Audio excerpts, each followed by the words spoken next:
പുതിയൊരു വീഡിയോയിലേക്ക് എല്ലാവർക്കും സ്വാഗതം. ഇന്നത്തെ വീഡിയോ കനോണിന്റെ പുതുതായിട്ട് ലോഞ്ച് ചെയ്ത all in one ink tank colour പ്രിന്ററായ കനോൺ പിക്സിമ G2730 എന്ന പ്രിന്ററിൽ എങ്ങനെ ഹെഡ് ഇൻസേർട്ട് ചെയ്യാം അല്ലെങ്കിൽ ഹെഡ് എങ്ങനെ ചേഞ്ച് ചെയ്യാം എന്നതിനെക്കുറിച്ചുള്ളൊരു വീഡിയോ ആണ്. വീഡിയോ കാണുന്ന മുമ്പ് ചാനൽ ഒന്ന് സബ്സ്ക്രൈബ് ചെയ്യുക, ലൈക്ക് ചെയ്യുക, ഫോളോ ചെയ്യുക, കമൻറ്റ് ചെയ്യുക, ഷെയർ ചെയ്യുക. നേരെ വീഡിയോയിലോട്ട് പോകാം.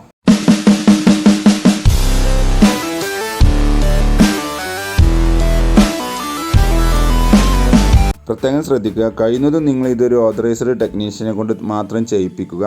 കാരണം നിങ്ങൾ ചെയ്യുന്ന സമയത്ത് എന്തെങ്കിലും സംഭവിച്ചു കഴിഞ്ഞാൽ പിന്നെ അത് വലിയൊരു ചിലവിലേക്കായിരിക്കും അത് പോവുക. അപ്പോൾ അത് ഒഴിവാക്കാൻ വേണ്ടിയാണ് ഞാൻ ഒരു ഓതറൈസ്ഡ് ടെക്നീഷ്യനെ കൊണ്ട് തന്നെ ചെയ്യിപ്പിക്കണം എന്ന് പറയാൻ കാരണം, പ്രിൻ്ററിൻ്റെ ഈ സൈഡിൽ നിങ്ങൾക്ക് ഇതേപോലെ ഡോർ ഓപ്പൺ ചെയ്യാൻ, സ്കാനർ മൊഡ്യൂൾ ഓപ്പൺ ചെയ്യാൻ സാധിക്കുന്നതാണ്. അപ്പോൾ നിങ്ങൾക്ക് ഇവിടെ ഹെഡ് കാണാൻ സാധിക്കും. 2 ഹെഡാണ് വരുന്നത്. കളറിനൊരു ഹെഡും ബ്ലാക്കിനൊരു ഹെഡുമാണ് വരുന്നത്. നിങ്ങൾക്കിവിടെ എഴുതി വെച്ചത് കാണാൻ സാധിക്കും. അതേപോലെ തന്നെയാണ് അവിടെ കാരേജിൻ്റെ ഈ യൂണിറ്റിൻ്റെ ഡോർ ഓപ്പൺ ചെയ്യണം. അവിടെ നിങ്ങൾക്ക് കാണാൻ സാധിക്കും CB എന്ന് എഴുതിയിട്ടുണ്ട്. C എന്ന കളറ്, B എന്ന ബ്ലാക്ക്. ഹെഡുമ്മിലും അതേപോലെ കൊടുത്തതായിട്ട് നിങ്ങൾക്ക് കാണാൻ സാധിക്കും.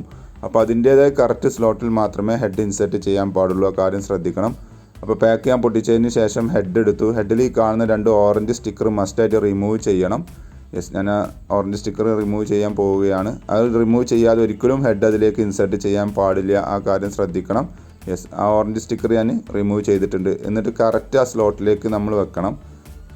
ഓക്കെ, കറക്റ്റായിട്ട് ആ സ്ലോട്ടിലേക്ക് യാതൊരു ബെൻഡ് കാര്യങ്ങളില്ലാതെ വെച്ചിട്ടുണ്ട് ഞാൻ. നെക്സ്റ്റ് വരുന്നത് കളറിൻ്റെ ഹെഡാണ്. അതിൻ്റെ പാക്ക് പൊട്ടിച്ചുകൊണ്ട് അവിടെ ഇതേപോലെ 2 സ്റ്റിക്കർ കാണാൻ സാധിക്കും. ആ 2 സ്റ്റിക്കർ റിമൂവ് ചെയ്യുക.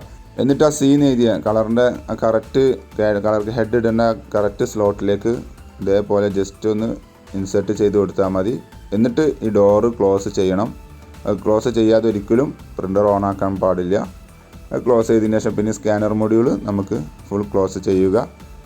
ഇപ്പം നമ്മുടെ പ്രൊസീജിയർ ഏകദേശം കംപ്ലീറ്റ് ആയിട്ടുണ്ട്. ഇനി പ്രിൻ്റർ ഓൺ ആക്കി വെക്കുക. എന്തെങ്കിലും പ്രശ്നമുണ്ടെങ്കിൽ ഇവിടെ വാണിംഗ് മെസ്സേജ് ഓൺ ആവുന്നതാണ്. നോർമൽ കണ്ടീഷനിൽ പവർ ലൈറ്റ് സ്റ്റഡി ആയി നിൽക്കും.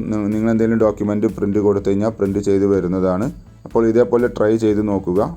Thanks for watching my video. Videos എന്ന് വിചാരിക്കുന്നു. സബ്സ്ക്രൈബ് ചെയ്യാൻ മറക്കരുത്. ലൈക്ക് ചെയ്യുക, ഫോളോ ചെയ്യുക, കമൻറ്റ് ചെയ്യുക, ഷെയർ ചെയ്യുക. അപ്പോൾ ഓക്കെ, ബൈ.